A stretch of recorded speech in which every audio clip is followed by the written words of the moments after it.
Est-ce que vous avez déjà reçu une météorite sur la tête? Bon, je suppose que non, mais quand même, on va parler de météorite aujourd'hui. On va parler de cosmochimie. Qu'est-ce que c'est? Je vous dis météorite, vous vous dites, mais d'où elle sort celle-là? Eh bien, j'ai trouvé quelqu'un, tenez-vous bien, pour nous parler de ça. Donc, asseyez-vous bien, portez un casque, on sait jamais. Vous pouvez recevoir une météorite sur la tête.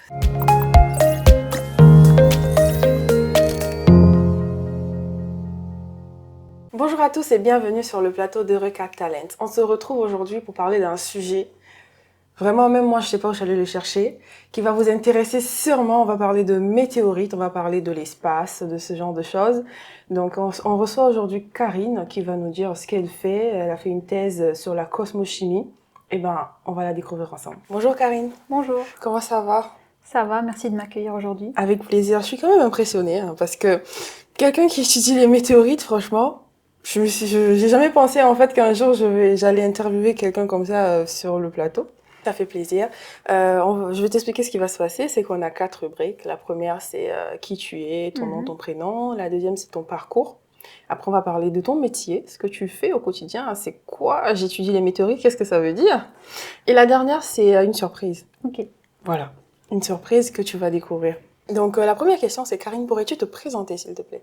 Oui, donc je m'appelle Karine, je suis libanaise, je suis née au Liban, toute ma famille est là-bas, et je suis venue en France en 2017 pour faire des études supérieures. D'accord. Et quelles sont les grandes étapes de ton parcours? Alors j'ai obtenu un bac S au Liban. Après, je suis venue en France pour faire une licence en sciences de la Terre à Sorbonne Université à Paris. Donc c'était 3 ans. Après, j'ai fait un master en géochimie à l'Université Paris-Cité et l'Institut de physique du globe de Paris, donc toujours à Paris. Et donc après 5 ans à Paris, j'ai déménagé à Aix. T'as bien fait. Ouais. Bon, il y a le soleil. Et ouais, du coup, je fais actuellement une thèse donc en cosmochimie, comme tu as dit. Je travaille sur les météorites, du coup. Impressionnant. Donc, oui, pour continuer, je fais ma thèse à Aix-Marseille Université et au CEREJ. C'est un laboratoire qui appartient Oui. à On connaît bien le CEREJ. Oui. Et tu as fait la Sorbonne, maintenant que tu parlais, tu as fait la Sorbonne. La Sorbonne, c'est une université qui est réputée comme étant dure et tout ça. Comment c'était les journées? Est-ce que, comme moi, j'imagine, il fallait toujours être dans les bouquins ou il y avait des moments de répit? Franchement, je me disais ça aussi au début, mais quand tu es dedans, non, on n'avait pas énormément de cours. D'accord. C'était correct, je trouvais. Après, oui, il y avait beaucoup de travail à côté et fallait vraiment être autonome. C'est pas les profs qui vont te suivre pour te C'est dire ça. ah bah fais des projets, étudie, fais ci, fais ça. C'est vraiment à toi de bien bosser. Mais je pense que ça reste comme toute autre université. C'est juste des rumeurs, juste pour impressionner les gens. Peut-être que C'est vrai. c'est peut-être sélectif. Oui, c'est pour y sélectif, rentrer, c'est effectivement. pas facile, mais une fois que t'es dedans, ça va, je pense. Ça fait toujours bien d'avoir la Sorbonne sur son CV. En tout Oui, cas. c'est ça. Et pourquoi tu quittes le Liban? Parce que je suppose qu'on peut utiliser la géologie là-bas et tout, mais qu'est-ce qui fait que tu es porté vers la France et pas vers un autre pays? Alors, plusieurs raisons. D'abord, en grandissant, j'ai beaucoup regardé la télé française. Tout le monde me disait que je regardais trop la télé, mais je regrette pas, car justement, ça m'a appris énormément de choses. Et du coup, j'ai beaucoup été influencée par la société française. Ok. Et, donc, je connaissais un peu déjà le milieu, l'environnement, la société. Et j'ai toujours voulu venir en France faire des études. Et de deux, au Liban, il y a un peu de géologie. Bah, on a les montagnes, la mer, tout ça. Mais il n'y avait pas vraiment le parcours que je voulais faire. C'était plus orienté géologie, pétrole, donc énergie C'est ça. non renouvelable. C'est pas forcément ce que je voulais faire. Il y a aussi un peu d'environnement, mais c'était toujours pas ce que je voulais faire. Du coup, je me suis dit pourquoi pas venir en France. Ok. C'était pas un choix facile. C'est vrai parce que tu laisses ta famille, tes Ouais. amis, tes Ouais. habitudes et tout ça. Et tu dois changer totalement, te réhabituer, te réadapter. Et puis c'est vrai que, enfin, ça m'étonne pas que tu regardais beaucoup la culture française parce qu'il y a un fort lien entre le Liban et la France jusqu'à aujourd'hui. D'accord. Et enfin, moi quand même, je suis quand même impressionnée parce que moi, je vais pas penser à aller étudier les météorites. Donc, qu'est-ce qui fait que tu te passionnes à cette science? Qu'est-ce qui fait que tu te dis, bah, je vais aller étudier ça, c'est ça que je veux faire, la cosmochimie? Ben, il y a quelques années, j'aurais jamais dit que je vais travailler, genre toucher une météorite, c'était vraiment un rêve Oui. pour moi. Et là, je travaille là-dessus, c'est vraiment un rêve que je vis tous les jours. Et du coup, mais je pense, j'ai toujours été passionnée par l'espace, comme la plupart des gens. Je pense, tu regardes les étoiles, la lune, tu dis waouh, pourquoi pas étudier ça un jour. Mais oui, c'est la NASA, tout ça, c'est le rêve de tout le monde. Mais ça s'est concrétisé petit à petit en fait. Ouais. C'est pas, je l'ai pas décidé d'un jour à l'autre. Ça dépend des opportunités, des sujets que tu trouves, des profs que tu rencontres. Donc c'est vraiment, ça s'est fait comme ça en fait. Et j'ai commencé à travailler sur les météorites en deuxième année de master. Donc j'ai fait mon stage de M2 sur les météorites. D'accord. Et ce que tu dis pas, c'est que tu regardais beaucoup Arte. Ah oui, oui. On ne doit pas oublier Donc oui, ce qui a vraiment orienté mon choix pour faire de la géologie puis de la géochimie, c'était en regardant Arte. Donc quand j'étais ado, je regardais énormément Arte. J'adore leurs documentaires et là je regarde Toujours. je regarde toujours sur YouTube. C'est ma chaîne préférée après la vôtre. Et ouais, du coup je regardais un documentaire et il y avait des géochimistes qui échantillonnaient les eaux d'un lac. Et je me suis dit, ça a l'air intéressant, géochimie, j'ai envie de savoir ce que c'est et tout. Donc j'ai fait un peu de recherche. Et donc pour faire de la géochimie, il faut d'abord faire de la géologie. Et c'est ce que j'ai fait. Du coup, j'ai fait licence sciences de la Terre, puis un master en géochimie. Donc merci à Arte, c'est grâce à vous que je suis là aujourd'hui. Mais ce que tu dis, c'est intéressant parce que tu te rends compte que, comme tu l'as dit tout à l'heure, c'est qu'on peut regarder la télé, mais tout dépend en fait de ce qu'on consomme au quotidien. Exactement. Donc tu mets un enfant devant Arte, enfin un enfant, tu mets une ado devant Arte, demain elle fait sa thèse dans un sujet qu'elle a vu sur Arte, quoi. Et c'est vrai que c'est intéressant de regarder des documentaires, tu t'imprègnes de la culture d'autres pays, même des animaux tout simplement. Ouais. C'est bien. Moi aussi j'aime beaucoup Arte. Parce qu'ils parlent de sujets qui sont intéressants. Ils parlent de la santé. Même des sujets tabous, en fait. Mais oui. Ils traitent tout. C'est ça, c'est ça.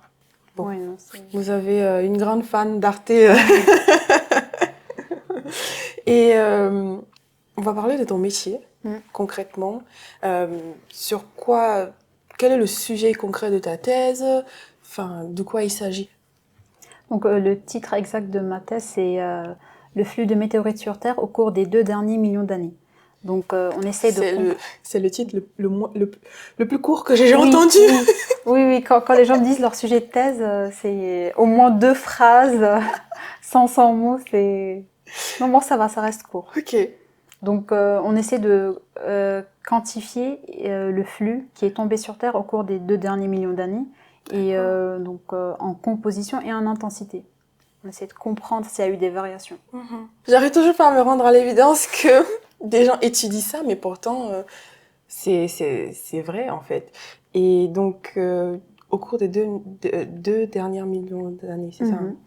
Et une météorite, qu'est-ce que c'est? Une météorite, c'est donc une roche qui tombe du ciel. C'est un bout de roche d'un astéroïde ou d'une comète ou d'une planète qui rentre dans l'atmosphère, qui a survécu à cette entrée atmosphérique, car ça crame comme un chamallow en fait, en rentrant dans l'atmosphère. Et une fois qu'elle tombe sur Terre, on peut vraiment l'appeler météorite. D'accord. Donc les étoiles filantes qu'on voit, c'est par exemple des météorites qui rentrent dans l'atmosphère terrestre, mais brûlent totalement ou partiellement. Donc il y a soit un bout réussi à atterrir, soit il crame complètement. D'accord, donc tu veux dire que quand il descend, soit il arrive sur la Terre sous forme de météorite, soit il explose dans l'espace. Ce qu'on appelle étoile filante, ce qu'on voit des fois dans... Ah, donc les étoiles filantes, en fait, c'est des chutes de météorites, c'est ça? Oui, c'est pas du tout des étoiles, en fait. Ok. Ouais. Pourquoi on appelle ça? C'est un abus de langage, je pense. Ok. D'accord. Donc là, tu es en train de refaire ma culture G, là. Et qu'est-ce qui fait qu'elles tombent du ciel? En fait, donc la plupart des météorites qu'on trouve sur Terre viennent de ce qu'on appelle la ceinture d'astéroïdes, qui est située entre les orbites de Mars et Jupiter. Et donc, au sein de cette ceinture, il y a beaucoup de collisions qui se font, donc ce qui fait que il y a des bouts qui s'envolent, et il y en a qui peuvent croiser l'orbite de la Terre et venir jusqu'à la Terre par des effets thermiques, gravitationnels, tout ça, pour faire très très simple, quoi. Et après, il faut qu'elle survive à la rentrée dans l'atmosphère. Et une fois qu'on atterrit au sol, ça devient une météorite. Ok.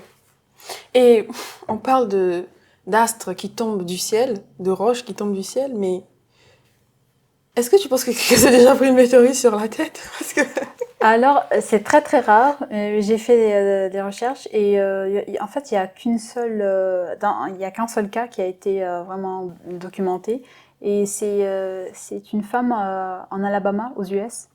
Comme par hasard, tous les trucs chelous se passent tout le temps aux US. Et, je sais pas J'ai ce pas osé pays. le dire, mais je l'ai pensé très fort. Et elle a juste pris un gros bleu à la cuisse, ça va, elle a survécu. Mais elle était tranquille chez elle, assise sur son canapé, et la météorite a traversé son toit et est venue jusqu'à elle. Okay. Mais c'est le seul cas. Donc, à part les dinosaures, personne n'a été tué par les météorites. Mais pas encore. Pas encore. Et non, elles choisissent pas leur trajectoire, c'est ça? Non, c'est. Il n'y a pas un endroit de la Terre où il y a plus d'énergie qui fait que elles se déportent toutes là-bas ou pas? En théorie, la probabilité de se prendre une météorite sur la tête à l'équateur, au pôle, c'est quasiment la même chose. Il y a une petite différence, mais en théorie, on dit ça, que les météorites tombent pareil partout. Mais il y a des endroits sur Terre où elles sont mieux préservées. Donc on trouve plus de météorites à ces endroits. Et ces endroits, c'est des déserts, chauds et froids. Donc en Antarctique ou dans les déserts chauds aussi. Et depuis 2 millions d'années, il y a combien de météorites qui sont tombées? Faut attendre quelques mois pour que je finisse ma thèse. D'accord. On attendra quelques mois alors. Et tu nous as dit que tu as fait le désert d'Atacama. Pour ma thèse, je travaille sur les météorites du désert d'Atacama au Chili, justement parce qu'on trouve des météorites qui ont 2 millions d'années. Donc c'est les météorites les plus vieilles sur Terre. C'est le seul désert on trouve ça? Non, on trouve des météorites dans tous les déserts quasiment. Au Sahara, donc tout le désert nord-africain, en Arabie, Australie, même dans le désert américain. En Antarctique, on en trouve la plupart en fait. C'est plus de 60% des météorites dans les collections viennent de l'Antarctique. Donc vu qu'elles sont bien préservées dans la neige et tout, donc c'est un endroit où elles sont bien préservées. Mais au Chili, ce qui fait la particularité, c'est qu'elles sont hyper vieilles. Et on trouve une densité énorme en fait qu'on n'a pas ailleurs sur Terre. D'accord. Et c'était le désert le plus ancien, non? Oui, donc ce qui explique que les météorites sont aussi vieilles là-bas, c'est la stabilité et l'hyperaridité qui s'est installée dans ce désert depuis plusieurs millions d'années. Donc c'est vraiment des conditions exceptionnelles. Et du coup, oui, j'ai eu la chance d'aller dans ce désert pour justement ramasser des météorites pour ma thèse. Et c'était vraiment une expérience vraiment incroyable. Comment on se sent? Dis-nous.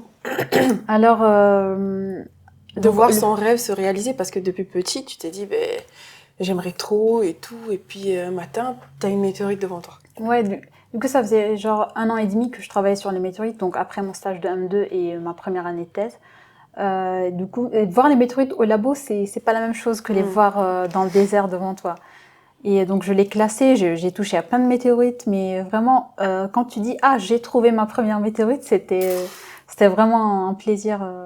Tu dis, waouh, c'est vraiment cool. On y est, nous y sommes. Donc, j'ai fait tout ça pour trouver des météorites. Et est-ce qu'il faut avoir... Enfin, tu es rentré avec certaines météorites, est-ce qu'on a le droit de rentrer avec? Ou c'est comme des cailloux qu'on ramasse dans la rue? Si je dis pas de bêtises, il n'y a pas vraiment de restrictions par rapport à ça, mais peut-être qu'avec ta chance, tu peux être contrôlé à l'aéroport et on va te demander ce que c'est. Tu peux dire des roches qu'on étudie et ça passe. D'accord, donc il faut pas aller, je dis mairie parce que c'est ce que je connais, mais il n'y a pas de législation particulière quand on est chercheur, quand on va... Peut-être demander, expliquer dans une lettre ce que tu fais et pourquoi tu prends des cailloux, car ça reste quand même une propriété du pays, mais il n'y a pas vraiment de procédure légale que je sache en tout cas. Mais maintenant, c'est vraiment devenu un business, surtout par exemple dans les déserts nord-africains, il y a des gens qui font ça, leur métier, ils cherchent les météorites, ils trouvent des météorites, soit ils les vendent. Donc si tu C'est comme de l'or en fait. Oui, si tu as la chance de trouver une météorite très très rare, par exemple comme une météorite lunaire ou martienne, ça se vend au gramme et ça peut être très très cher. Hein. C'est vraiment un business maintenant. Donc, tu les vends soit au laboratoire, soit à un chercheur, soit au musée et ça peut vraiment rapporter. Oui, c'est un diamant en fait. Oui, donc ça reste rare, donc tout le monde veut les étudier, en avoir. Donc il y a des météorites qui sont rares aujourd'hui, il y a des météorites qu'on a découvertes et qu'on s'est dit, ah mais ça c'est incroyable, on n'a jamais vu ça sur la Terre. En fait, il y a donc les météorites, il y en a une grande diversité, plusieurs groupes, plusieurs classes, selon principalement les propriétés pétrologiques, chimiques, minéralogiques. Et les plus précieuses qu'on a maintenant sur Terre, en tout cas pour les gens, c'est les météorites martiennes et lunaires. Donc un bout de roche de Mars, de la planète rouge, ou de la Lune. Donc ça, donc elles sont rares et très très précieuses. Mais on en a déjà trouvé ou pas? Oui. Dans les déserts, il y a même ce qu'on appelle, en fait, les météorites, il y en a ce qu'on appelle les chutes observées. Donc c'est vraiment, t'es là, t'es assis sur ton balcon, tu vois une météorite tomber, tu vas la ramasser. Et ça s'appelle une chute. Alors qu'il y a des trouvailles qu'on trouve par exemple dans le désert, à un endroit donné, et qui sont tombées, on ne sait pas quand, et on appelle ça des trouvailles. Donc par exemple les météorites martiennes, il y a plusieurs trouvailles, au moins 5 si je dis pas de bêtises, donc qui ont été observées, qui tombent du ciel et on les ramasse peu de temps après. Ok. Et donc, enfin, une question à laquelle je pense là pendant que tu parles de ça, donc quand elles tombent, il faut aller chercher, c'est ça? Il n'y a pas de signalisation qui dit que y a une météorite qui est tombée là, c'est ça? Il faut que tu ailles chercher. Ces dernières années, il y a eu, même avant, il y a un réseau de caméras qui se développe partout dans le monde, même avec les satellites, les radars, tout ça. Oui,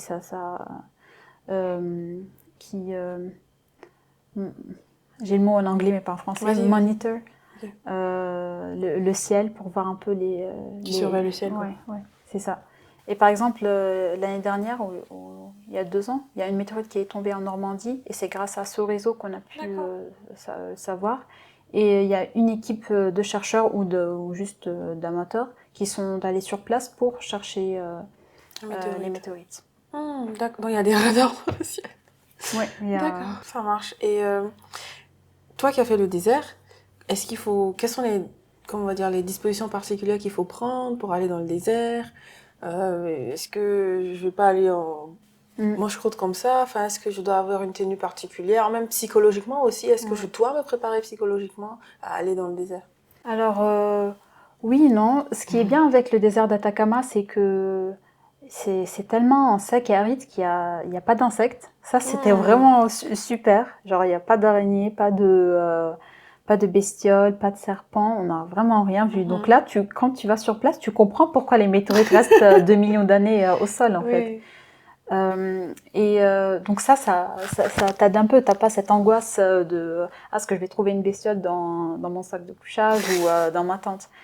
Mais du coup, vu que c'est très très aride et très sec, faut constamment se couvrir. Moi, je recommanderais pas t-shirt, short, que tu restes cramé. En fait, on marchait toute la journée au soleil. Il n'y a pas d'ombre, il n'y a pas d'arbre, il n'y a rien. Donc, faut vraiment se couvrir. Moi, j'étais couverte à fond. Genre, on voyait que mes yeux. En plus, j'ai une peau hyper sensible. Genre, même là, le soleil à Marseille, ça me crame le visage. Et donc, du coup, quand j'étais là-bas au Chili, j'ai fait une réaction allergique. Mes yeux sont devenus tout rouges, gonflés. Et la seule chose que je pouvais faire, c'est mettre de l'eau dessus. Ça s'est calmé au bout de quelques jours, mais c'était un peu... Mais il n'y a pas de lunettes, ce genre de choses? Ou les lunettes, ça sert à rien? J'avais mes lunettes tout le temps, mais ça servait à rien. En fait, c'est plus la sécheresse qui m'a fait ça, plus que le soleil, car j'étais bien couverte avec une casquette, les lunettes, de crème solaire, crème hydratante, mais faut vraiment prendre beaucoup de crème avec soi, et de l'eau, bien sûr. Et une chose que j'ai apprise, c'est que vraiment on dit au quotidien, ah je peux pas vivre sans mon téléphone, ah je peux pas vivre sans télé, je peux pas vivre sans ça. Mais en fait, quand tu vas dans le désert, tu te rends compte que la seule chose avec laquelle tu peux pas vivre, sans laquelle tu peux pas vivre, c'est de l'eau et la bouffe en fait. C'est vrai. Et du coup, on a campé dans le désert. 2 semaines, mais c'était, on va dire, en discontinu, car on faisait des régions différentes, donc des fois on prenait les 4x4 pour aller de région en région. Et le plus longtemps qu'on a fait, c'était 6 jours. Et moi, dans la vie quotidienne, je suis un peu maniaque, quoi. Genre, ça m'arrive de me doucher 2-3 fois par jour, même en hiver. Oui. Et là, le fait de pas prendre de douche pendant 6 jours, c'était un nouveau challenge. Ah oui, non, c'était inconcevable dans ma tête. Non. Mais en fait, vu que il faisait chaud, oui, genre 30 degrés, mais il y avait beaucoup de vent. Donc, on transpirait pas énormément. Donc ça va. Même le matin, il y a beaucoup de vent, c'est ça? Oui, la nuit, il faisait 0 degré. Genre, tu veux sortir de ta tente pour faire pipi, en fait. Tu gèles, en fait. Mais c'est bien de le faire quand il y a les étoiles. Ah oui, le ciel aussi, la nuit, magnifique. Oui, c'était magnifique. Les 2 semaines où on était, il y avait la lune, donc on n'a pas vraiment pu voir les étoiles. On les a vues quelques nuits, mais pas autant que vous voulez. Tu les as grandeur nature, tu te dis. Ouais, non, c'est vraiment magnifique. C'était vraiment donc 6 jours sans douche, c'était vraiment un challenge pour moi. Mais j'avais mon stock de lingettes, de savon, donc ça va, j'ai survécu. Et pour la nourriture, comment on la conserve? On prenait surtout des boîtes de conserve, du coup. Après, c'était pas vraiment le parcours du combattant où on avait vraiment rien à bouffer, on devait tuer des animaux. Il y en a pas dans tous les cas. Oui, c'est ça.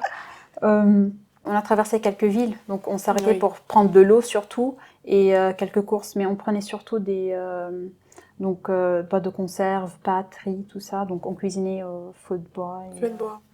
D'accord. Mais c'était sympa, convivial. Bon, à quelques jours, on a dû manger des salades de thon avec les mains, dans les boîtes de thon, comme ça. Mais ça va, c'était bien quand même.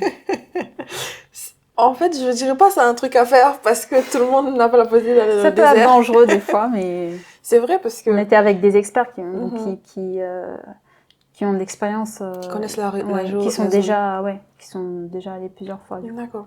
Est-ce qu'il y a une découverte dont tu es particulièrement fière?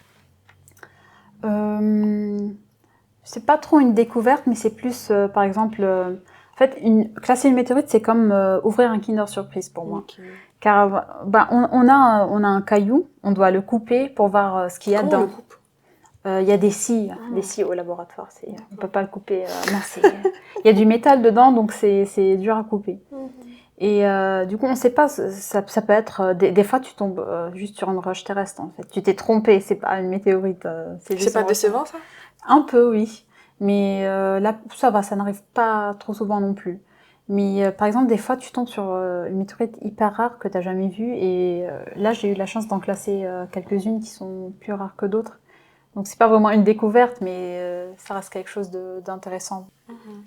Et qu'est-ce qui est difficile dans ton travail de recherche, à part de tomber sur des cailloux? Je dirais que, comme tout, c'est pas inédit à mon sujet, je dirais, mais comme dans toutes les thèses, des fois, on doit savoir gérer la pression. Et des fois, par exemple, les 2 premières années, j'avais énormément de laboratoires à faire, énormément de manip, je bougeais constamment. Et là, en 3e année, j'ai quasiment que de la rédaction à faire. Donc là, toute la pression des 2 premières années et la fatigue retombe en 3e année. Et là, tu dois essayer de rester motivé pour finir, quoi. C'est pas facile de rester toute la journée devant un écran à lire des papiers et à écrire. C'est pas forcément facile tous les jours. Donc il y a des jours où t'écris une phrase et il y a d'autres jours où t'écris 5 pages. Donc la motivation, c'est vraiment... Les montagnes russes. Ouais, c'est ça. Comme dirait Eunice. Ouais. Et qu'est-ce que tu préfères, faire des recherches ou écrire? Faire la recherche ou tu veux juste écrire et c'est bon? En fait, j'aime faire les deux. Donc en 1e et 2e année, je jonglais entre laboratoire et écriture. Donc j'aimais bien. Là, faire que ça, donc je suis en train de chercher un peu de travail au laboratoire à faire, par-ci, par-là. Mais car ça m'aide beaucoup, genre, de changer les idées. Des fois, le travail manuel, ça aide, genre de pas vraiment réfléchir, de pas penser à tes données, ça aide un peu. Surtout casser des cailloux. À des moments, je dois broyer les météorites pour... Et tu portes des casques anti-bruit ou pas? Parce que ça fait du bruit normalement, si tu dois broyer les météorites. Ouais, c'est ça. Faut avoir des protections et tout. Tu as un équipement particulier? Les lunettes et le casque et une blouse en fait. En quoi en fait ce que tu étudies aujourd'hui, donc la cosmochimie, les météorites et tout ça, permettent de comprendre le système solaire aujourd'hui? Donc, comme je l'ai déjà dit, les météorites c'est des roches qui tombent du ciel et la plupart proviennent de la ceinture d'astéroïdes, donc c'est des bouts d'astéroïdes. Et en étudiant les météorites, donc en particulier par exemple les chondrites, elles ont conservé la composition initiale du système solaire, donc au début de sa formation. Donc elles contiennent ce qu'on appelle des chondres ou des CAI qui témoignent du début de la formation du système solaire. Donc en étudiant la composition de ces la composition et la chimie, la pétrographie de ces objets, on peut par exemple tracer la composition initiale du système solaire, de la température qui régnait, la pression qu'il y avait, et ça permet vraiment d'étudier son évolution. Donc il y a des météorites qui n'ont pas subi de processus de transformation. Et au contraire, il y en a d'autres qui ont subi certains processus au cours du temps. Et donc en étudiant ces deux types de météorites, on peut savoir l'origine, comment le système solaire s'est formé, la composition, les conditions qui y régnaient, et tracer les processus qui ont permis d'avoir des planètes aujourd'hui. Donc les météorites nous permettent même d'étudier notre planète elle-même, pas que les autres planètes autour de nous. Donc c'était la question que je me posais après. C'est bien de connaître l'évolution du système solaire, etc. Mais aujourd'hui, en 2025, à quoi ça va me servir? Mais tu l'as dit un petit peu, c'est que ça permet d'étudier même la planète Terre sur laquelle on vit. Est-ce que ça permet de prévenir de dangers futurs ou d'une vie quelconque quelque part? Parce qu'on est fasciné par le fait qu'il y a des aliens dans l'espace et tout, à une autre civilisation. Mais donc, tu dis que le fait d'étudier les météorites, ça permet de connaître l'avant, le maintenant et peut-être aussi l'après. Ouais, exactement, tu l'as bien résumé. Donc, oui, à travers les météorites, on a pu étudier le passé, à travers la composition. Et par exemple, il y a les météorites de fer qui sont des noyaux d'autres planètes.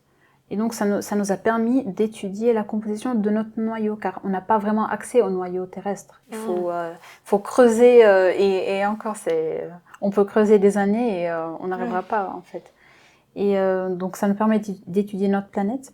Et par exemple, de tout ce qui est en ce moment, tout ce qui est un peu à la mode en cosmochimie, c'est l'astrobiologie. Donc c'est une autre branche, mais donc c'est. Et l'astrobiologie, on parle de quoi? De l'astrologie? Non, c'est la vie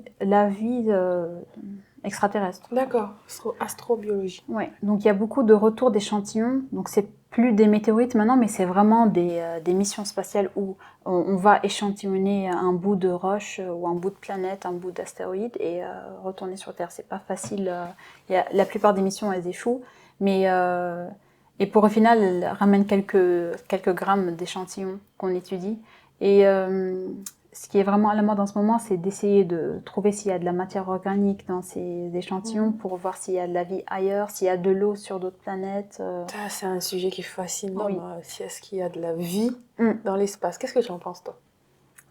Alors, dans le système solaire, je sais pas, mais dans l'univers, je me dis sûrement, vu le nombre d'étoiles qu'il y a, d'autres systèmes qu'il y a, vraiment, c'est impossible qu'il y ait qu'une Terre. Qu'on soit les seuls. Oui. C'est ce que je me dis, en tout cas. En tout cas, oui, vas-y, pardon. Ouais, donc pour continuer sur ce que tu avais dit, donc on essaie même donc au futur de prédire les risques de collision avec de gros astéroïdes et tout ça. Donc ça c'est plus de l'astrophysique, de la modélisation, mais ça reste un peu dans le même sujet. Dans le même sujet. Et comme tout métier, en fait, on a des préjugés, Des préjugés dans la com, il y en a, dans le marketing, il y en a, commercial, il y en a. Est-ce que dans ton secteur, il y a un préjugé particulier ou des choses que les gens pensent, mais que c'est pas ça en fait? C'était un peu ta question d'avant, car il y a plein de monde qui pense que, en fait, oui, c'est intéressant, mais ça sert à rien. Et là, vu les problèmes de la société, on n'a pas vraiment On a besoin mieux de à ça. faire, quoi. Oui, c'est ça. Mais en fait, les gens savent pas que en étudiant l'espace, ça nous a vraiment permis d'avancer, nous, en tant qu'humains. Par exemple, tout ce qui est GPS, tout ce qui est satellite, c'était vraiment au début pour la conquête spatiale, par exemple. Et, euh, et par exemple, trouver. Maintenant, il y a énormément de missions qui essayent de trouver des métaux rares, des métaux précieux sur d'autres planètes ou même la colonisation de la Lune ou Mars pour vraiment habiter là-bas, carrément, faire des bases. Mais c'est pour ça qu'il y a des voyages Ouais, que c'est ça. certains peuvent s'offrir pour aller dans l'espace. Ça, c'est les stars qui vont faire du tourisme dans l'espace. C'est un peu ridicule. C'est pas, même en termes écologiques, genre, je veux bien comprendre, lancer une fusée pour une mission spatiale, oui, ça nous permet Ça a d'étudier un le monde, intérêt en oui. fait. Mais juste pour faire du tourisme, franchement, si t'as trop d'argent à dépenser, tu peux essayer d'aider les autres. Et j'ai fait des petites recherches. Je vais te lire une définition je voulais bien qu'on puisse comparer en fait en quoi la cosmochimie est différente de l'astrophysique. Je vais lire la définition que moi j'ai trouvée. Ok. C'est la Société française de physique qui en parle. Donc ils disent que l'astrophysique est la branche de la physique qui étudie l'univers et ses composantes et son histoire. Les corps célestes comme les galaxies, les étoiles, les planètes, les trous noirs, le Big Bang, la matière sombre, l'énergie noire, etc. Donc, quelle est la différence entre ça et ce que toi tu étudies aujourd'hui? La première chose à laquelle je pense, c'est l'astrophysique. Ça, donc, comme dit la définition, c'est vraiment étudier les corps à distance. Donc, par exemple, les trous noirs, on ne peut pas les toucher. Les planètes à distance, on ne peut pas les toucher. Les astéroïdes, ça reste très très loin. Alors que la cosmochimie, c'est vraiment, on a des échantillons concrets entre les mains qu'on peut toucher, qu'on peut manipuler au laboratoire. Donc c'est ça la principale différence. Alors que l'astrophysique, c'est vraiment basé sur des mesures, par exemple spectroscopiques, des mesures de traitement d'image, tout ça, donc couleurs. Donc c'est la principale différence donc, entre un objet très très lointain qu'on étudie à distance et un objet concret qu'on a dans la main. D'accord. Et Ok. donc, donc ils sont un peu complémentaires, non, très complémentaires même, je dirais. D'accord. Et tout à l'heure, on a parlé, j'aurais dû te poser la question avant, hein, mais on a parlé tu parlais de ta thèse, du fait que tu fais la recherche, tu écris en même temps, etc., tu vas au labo. Et comment tu gères en fait la pression entre tout ça? Comment tu fais pour rester constante dans ton travail? Enfin, émotionnellement aussi, c'est pas facile d'écrire une Ouais. thèse.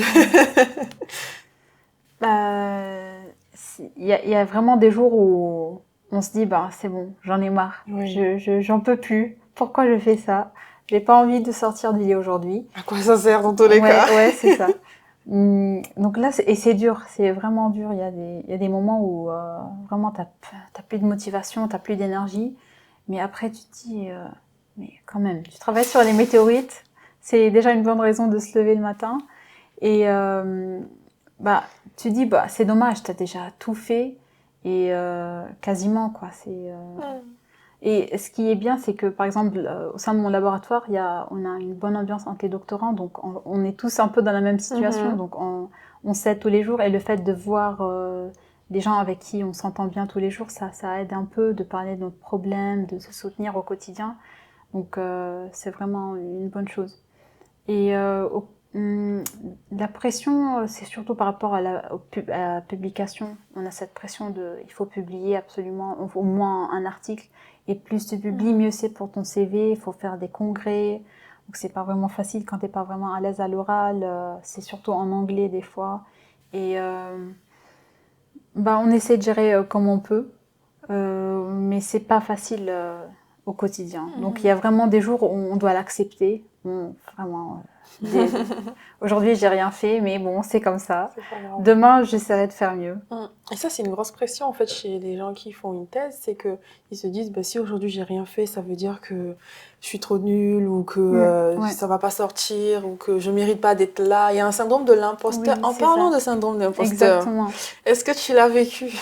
Oui, même là, en ce moment, surtout, c'est vraiment, la fin de thèse. On m'a déjà prévenu que faire une thèse, c'est pas facile. La fin de thèse, c'est encore plus dur. Mais une fois que tu es vraiment dedans, tu te dis, bah oui, non, c'est pas dur c'est pas facile du tout. Et ouais, des fois, je me dis, bah non, je suis pas capable de le faire. Je peux pas. Écrire une thèse, c'est trop, non. Quand tu vois les autres thèses qui ont déjà été faites, tu te dis, mais d'où je vais écrire ça, moi? J'ai Eunice qui a fait une thèse et qui fait ça depuis tout à l'heure.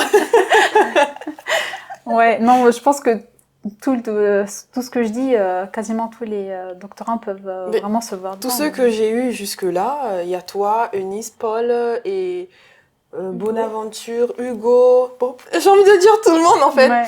Ils ont tous eu un moment, est-ce que je dois être là? Est-ce qu'il faut? D'ailleurs, je vais faire une petite pause pour dire qu'on a fait une vidéo sur le sujet du syndrome de l'imposteur que vous pouvez retrouver sur notre chaîne.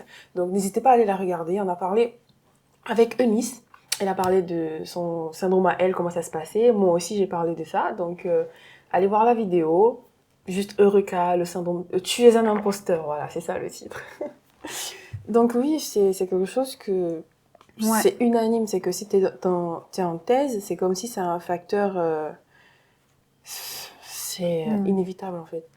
C'est important d'en parler parce que des fois on pense qu'on est seul en fait. On se dit mais les autres s'en sortent, pourquoi moi je suis comme ça en fait. Mais quand tu parles aux gens, tu te rends compte que tout le monde est dans la même situation. Donc c'est vraiment important d'en parler. Est-ce que, enfin, les amis, ta famille t'a soutenu? Enfin, comment ça s'est passé aussi avec les parents? Parce que une chose est de parler, mais tu parles à qui? Est-ce que c'est toujours à des personnes qui font une thèse qu'il faut parler, ou est-ce qu'il faut parler à des personnes extérieures à la thèse pour pouvoir t'aider? Les deux. Mais c'est vrai que par exemple les gens qui n'ont jamais fait de thèse ne comprendront pas vraiment ce que tu ressens à 100%. Donc c'est bien d'en parler avec d'anciens thésards ou donc des gens qui ont déjà soutenu. Ils peuvent te donner des conseils, ce qu'ils ont fait eux pour s'en sortir. Et même ils peuvent te dire bah moi il y a des jours où j'ai pas pu travailler, c'est normal. Donc ça j'ai besoin de l'entendre, Okay. de que quelqu'un te dise bah aujourd'hui j'ai rien fait, j'ai pas travaillé du tout. Et tu dis ok, ça te rassure un peu, tu dis oh ok, ça m'arrive des fois, mais en fait on te dit prends des vacances. Mais le truc c'est que quand tu es en thèse, si tu prends des vacances, bah moi je parle de moi. Après, je sais pas les autres. Mais quand tu prends des vacances, tu penses constamment à ta thèse. Du coup, tu culpabilises parce que tu es en vacances. Et donc, tu profites pas. Et tu rentres, tu es encore plus fatigué qu'avant. Donc, c'est vraiment un cercle vicieux. Je me suis dit, bah, peut-être ça va s'arranger après la thèse. J'espère. Il y en a qui me disent non, ça va pas s'arranger. Il y en a qui me disent ouais, ça va. Mais c'est vraiment dur de trouver l'équilibre entre repos et travail. Et le truc avec la recherche, c'est que tu penses constamment. Genre, c'est pas, tu rentres chez toi, tu penses à autre chose. Non. Même quand tu dors, tu penses à ça. La première chose à laquelle tu penses quand tu te lèves le matin. C'est comme un enfant en fait. Ouais. Est-ce que tu penses à faire un postdoc? Oui, j'aimerais bien. Je suis pas encore à 100% Je crois que découragée. j'allais me dire non. Ouais, mais ça dépend. Justement, faut trouver un sujet qui me plaît bien. Et c'est pas dur de trouver dans le domaine dans lequel tu es un sujet comme postdoc? En fait, il faut pas se restreindre géographiquement. Donc, tu dois te dire, je dois bouger. Si oui, tu dis, bah, je veux rester dans telle région, dans tel pays. Oui, ça va être dur, car les gens qui traversent les météorites, il y en a beaucoup partout dans le monde, mais il faut bouger. Il faut vraiment être ouvert à ça. Est-ce que tu as eu des publications, enfin des collaborations plutôt interdisciplinaires ou internationales? Donc, au sein de ma thèse, je fais beaucoup de classification de météorites. Je fais de la datation, donc au CLOR 36. Donc ça, je l'ai fait au CEREG à Aix. Et je fais des mesures de gaz rares, le néon 21. Et ça, pour le faire, je l'ai fait. Donc j'ai fait 2 semaines à Berne, en Suisse, donc dans un laboratoire à l'université de Berne. C'était vraiment une très belle expérience. J'ai beaucoup aimé le laboratoire, l'ambiance, la ville, même s'il n'y a pas trop de soleil, mais c'est bien organisé, c'est carré, c'est joli. Ils ont vraiment des instruments géniaux là-bas, donc ça te permet de découvrir d'autres labos, comment est l'ambiance là-bas, même parler à des chercheurs, à des pros dans leur domaine du coup, car on peut pas être expert en tout en fait. La science, ça se fait pas seul dans le bureau. Il faut vraiment des collaborations, sinon ça sert à rien. Et j'ai aussi fait donc des mesures à Nancy, donc ça reste en France, mais c'est quand même une collaboration interdisciplinaire, je dirais, même si ça reste vraiment de la cosmochimie. Ok. Et quel est le plus grand défi que tu as rencontré jusqu'à maintenant dans ta thèse? Oui, je peux rajouter quelque chose. Oui, vas-y. Et aussi, on travaille du coup avec des astrophysiciens pour faire pour faire le lien entre la cosmochimie et l'astrophysique. Donc, à travers leurs modèles, on essaie de comparer. Donc, eux, ils modélisent le flux passé à travers des modèles, et nous, on modélise le flux passé à travers des mesures concrètes avec des météorites. Donc, c'est comme ça qu'on essaie de faire des liens entre ces deux études. C'est beau ce que tu viens de dire. Donc, ouais, du coup, la prochaine question, c'était quel est le plus grand défi que tu as rencontré jusqu'aujourd'hui dans l'écriture de ta thèse? Je pense que le plus gros défi, je le vis en ce moment, car je suis quasiment à la fin, il me reste quelques mois pour finir, et c'est la pression d'écrire le plus rapidement possible. En fait, des fois, ça dépend pas que de toi, des fois tu dois attendre le retour des gens, des fois les gens prennent trop de temps, donc ça te stresse, mais tu peux rien, tu fais tout ce que tu peux. C'est vraiment cette deadline il faut soutenir en 3 ans, il faut écrire le plus rapidement possible, il faut avoir le plus de publications possibles, donc ça rajoute une pression, t'as pas vraiment besoin. Mais oui, donc c'est vraiment, le plus gros défi, c'est rester motivé et rester dedans, quoi. Je pensais à un truc. Est-ce que, comme certains parmi nous, tu rafraîchis toujours aussi ta boîte email? C'est toujours comme ça? Mais tout le temps, mais tout le temps. Et des fois, je voulais faire autre chose, je voulais juste, je sais pas, regarder la météo. Je dis, mais pourquoi je vais ouvrir ma boîte mail? Ah oui, mais même si j'attends pas forcément quelque chose, mais c'est la première chose que je fais le matin, la dernière chose que je fais avant de dormir, rafraîchir constamment ma boîte mail. Ouais, C'est maladif, hein? Oui, non, mais c'est horrible. C'est pire que scroller sur Insta, en fait. Ouais. Il y en a une ici qui dira pas le contraire, en tout cas. Oh, ça me fait plaisir de discuter avec toi. On arrive un peu vers la fin. Et on va passer à une partie un peu introspective, où tu vas t'adresser à cette caméra et aux téléspectateurs qui nous écoutent. Et je vais te poser une série de questions qui... Bon, mais non, avant de parler de ça, d'ailleurs, je pense à quelque chose. On a parlé de physique, etc., mais t'as pas pensé à travailler à la NASA? Si. Donc il y a une grande branche de la NASA qui travaille sur les météorites, le retour d'échantillons. Oui. Donc c'est pas que les missions spatiales et l'astrophysique, mais pas en ce moment. Je sais pas si vous avez entendu parler, il y a beaucoup d'employés de la NASA qui ont été virés. Ah oui, et là, Trump il a coupé les financements pour plusieurs missions, dont les missions martiennes par exemple. Donc actuellement, la situation est un peu compliquée. C'est pas le meilleur moment, quoi. Aux US. Mais j'aimerais beaucoup, un jour, pourquoi pas, même faire un postdoc là-bas. Et est-ce que tu as regardé comment on y accède? Qu'est-ce qu'il faut? Est-ce que tu remplis déjà les conditions? Il me semble que c'est comme pour tout autre postdoc, tu contactes le chercheur, tu vois s'il y a des financements, ou si toi tu peux écrire un projet, obtenir un financement et aller travailler avec eux là-bas. Donc je pense que ça reste la même procédure que pour tout autre postdoc. En fait, tout autre labo. Ça reste un labo normal, comme tous les autres, oui.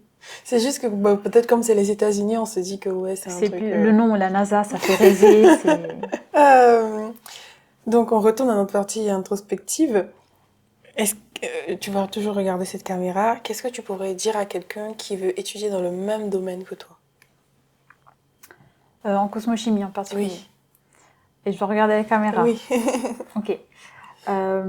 Donc, si tu veux faire une thèse en cosmochimie, le premier conseil que je peux te donner, c'est renseigne-toi sur le laboratoire, sur tes encadrants, sur l'ambiance.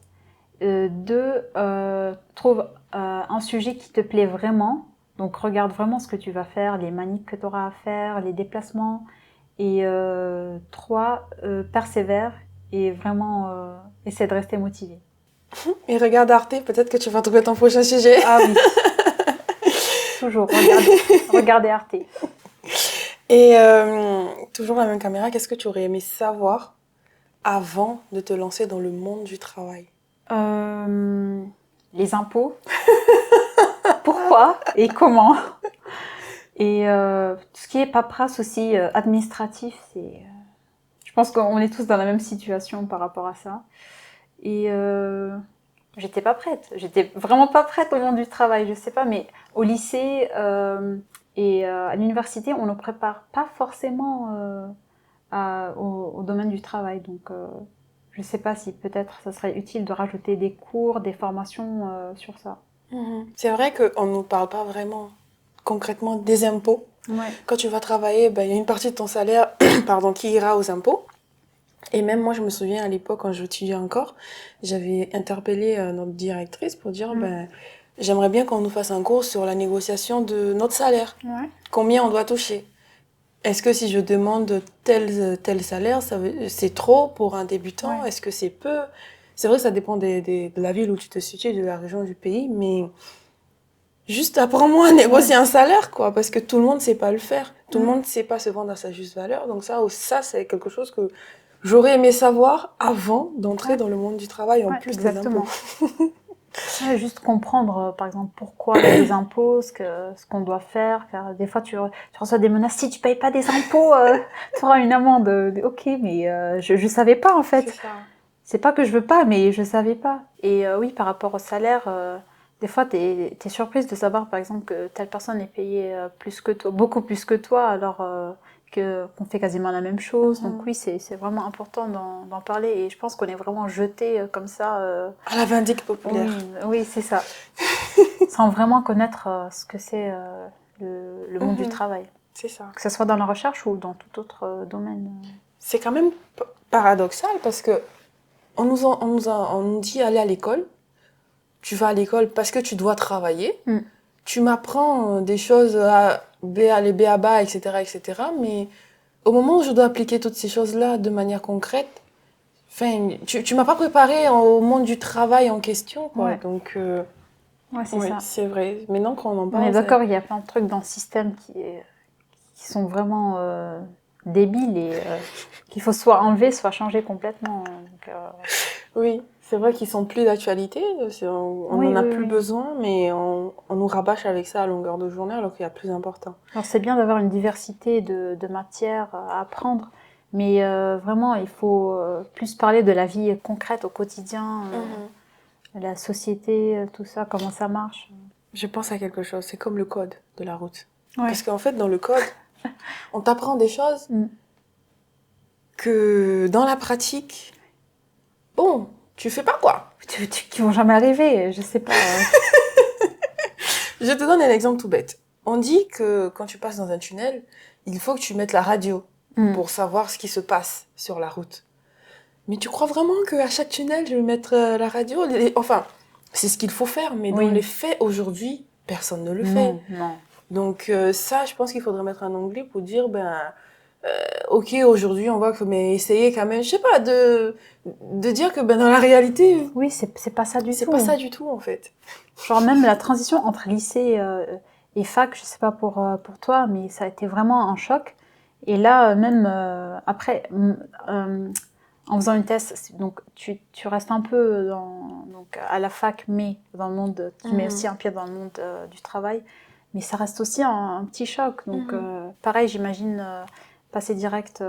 Donc études entreprises, ça doit peut-être un peu choquant aussi, donc, et ne pas forcément préparé.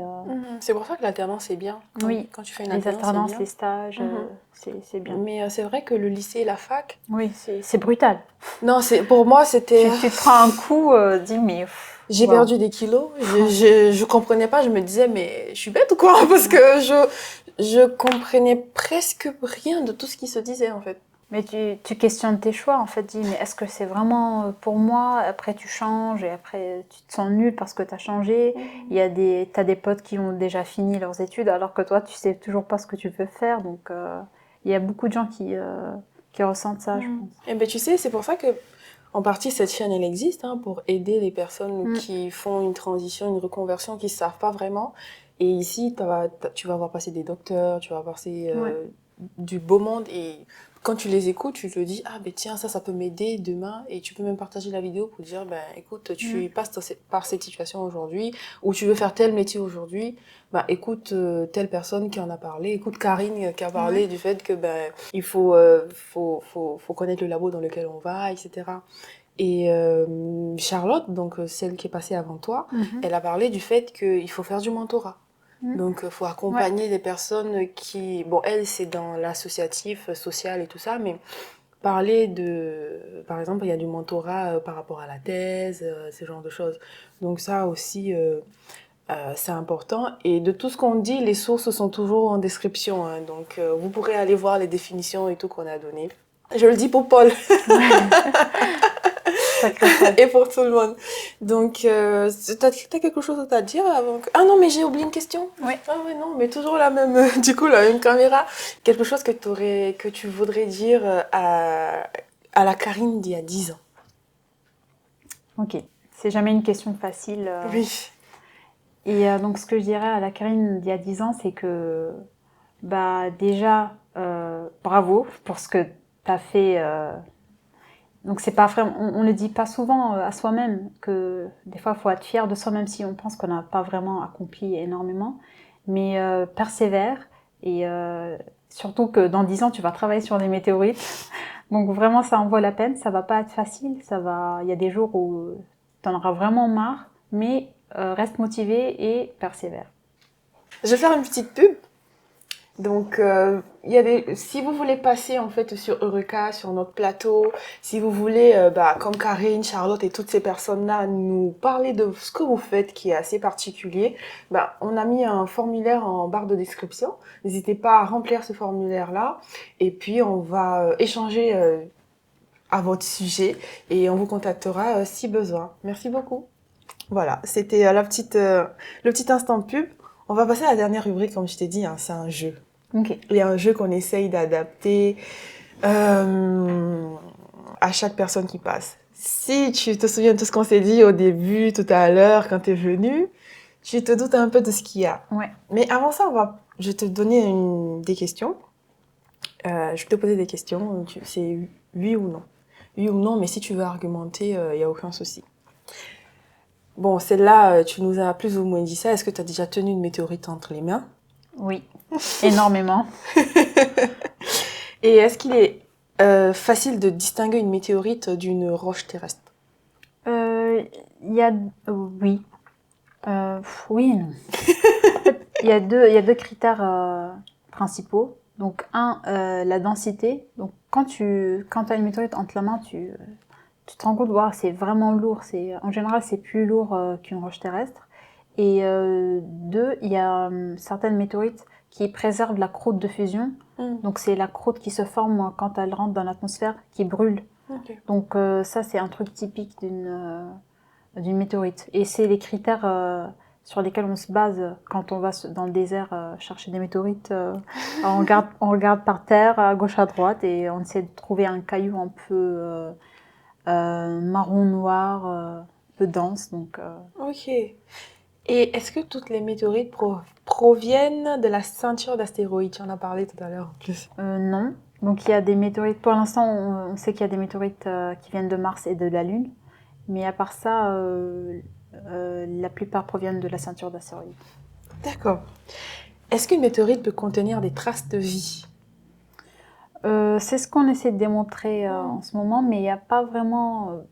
Il y a des études qui ont montré la présence de matière organique qui peut refléter donc la présence de la vie, mais pour l'instant c'est pas vraiment, on peut pas vraiment dire oui, il y a eu de la vie vraiment extraterrestre qu'on a trouvé dans une météorite. Ok. Et est-ce que des météorites tombent du ciel tous les jours? En théorie, oui, pourquoi pas. Il n'y a pas vraiment d'heure ou d'endroit. Donc, si ça se trouve, en ce moment, il va en tomber une bientôt. Et il y a beaucoup de gens qui... par exemple, il y a une vidéo au Canada, c'était une caméra de surveillance de propriétaires. Et ils ont vu une météorite qui est tombée dans leur jardin. Donc, Comme la dame tout à l'heure que tu avais dit, ouais. le bleu. Donc ça peut arriver partout et à n'importe quel moment. D'accord. Est-ce que toi, tu as déjà vu une météorite tomber du ciel? Et non, malheureusement. Ça, c'est un autre rêve. Mais déjà, trouver des météorites dans le désert, ça va. On va pas se plaindre. Ok. Et donc, on va passer je t'ai fait à une autre étape. Je t'ai fait une petite liste de météorites connues. J'ai juste tapé top 5 des grosses météorites tombées sur la Terre. On m'a donné quelques images. Donc, je vais te les montrer. Tu vas me dire si tu les connais. Si oui, nous parler un peu. Si tu connais le nom, nous dire un peu ce que c'est. Ça va bien se passer. Okay. Donc, comme tu peux le voir, celle-là, je rappelle qu'en fait, toutes ces images, je les ai prises sur Futura Science. Ok. Donc, la première, est-ce que tu la reconnais? J'ai pas le nom, oui. Mais je sais que c'est en Afrique. Ok. Et je sais que c'est une météorite de fer, je pense. Ok. Météorite de fer. Alors, est-ce qu'on nous dit... L'Afrique, c'est bien, la Namibie. Ok, oui. Je voulais dire Namibie, mais j'étais pas sûre. Et elle s'appelle Oba. Ok. Oba, le plus gros fragment de météorite retrouvé sur Terre. Bravo. Bravo, bravo, bravo. Ensuite, ça, est-ce que ça te dit quelque chose? Non, elle est énorme. Je pense que c'est aussi une météorite de fer. Alors, au Mexique? Non. Non, en Argentine. Ok, ça va. Même continent. Alors, ça s'appelle, c'est sur un site, donc Campo bon, j'ai failli parler italien. Campo del Cielo, donc le camp du ciel. Et c'est une zone d'impact située en Argentine, pardon. C'est une zone située en Argentine et la météorite en question s'appelle El Chaco. Ok. Donc elle pèse pas moins de 37 tonnes. Ah, c'est énorme. C'est énorme, hein? Ouais. Waouh. Ensuite, jusque-là, vraiment, ça va? Non, pas du tout. Elle te dit rien? Non. Alors, c'est la météorite fragmentée de Cape York. On dit qu'elle a été trouvée au Groenland. Okay. Voilà, au Groenland. Et elle est exposée au Muséum américain d'histoire naturelle. D'accord. Oh, ça, elle est un peu ancienne. C'est une météorite? C'est une météorite tombée sur la Chine en 2011. Waouh, 2011? Ok. Voilà, elle pèse pas moins de 25 tonnes. Et elle a été baptisée Armonti. Et voilà, c'est ce que je peux te dire à ce sujet. Elle a été découverte en 1898. Okay. Et c'est en 2011 en fait que l'équipe de chercheurs l'a retrouvée. Sinon, depuis 1998, elle existe. Et ça? C'est un cratère d'impact? Voilà. D'où? Je ne saurais pas dire. Aux États-Unis, Météor Cratère est un site accessible au public. Dans les années 1960, il a servi à l'entraînement aux astronautes de la NASA. Ok. Voilà. Bon, tu t'es bien, hein, franchement, sur 6. Ouais, 0. Non, t'en as eu 2, hein, 3 même, parce que t'as parlé du cratère. Donc ça va, on est pas mal. On est pas mal. Et donc, on est à la fin de notre échange. Hein. Est-ce que t'as un mot de fin? T'as quelque chose à dire? Merci d'être venu. Merci d'être venu nous parler de ton sujet de thèse, d'être venu nous parler des météorites, de l'astrophysique et toutes ces choses-là. Et de nous dire que la télé, c'est bien qu'on regarde les bonnes choses.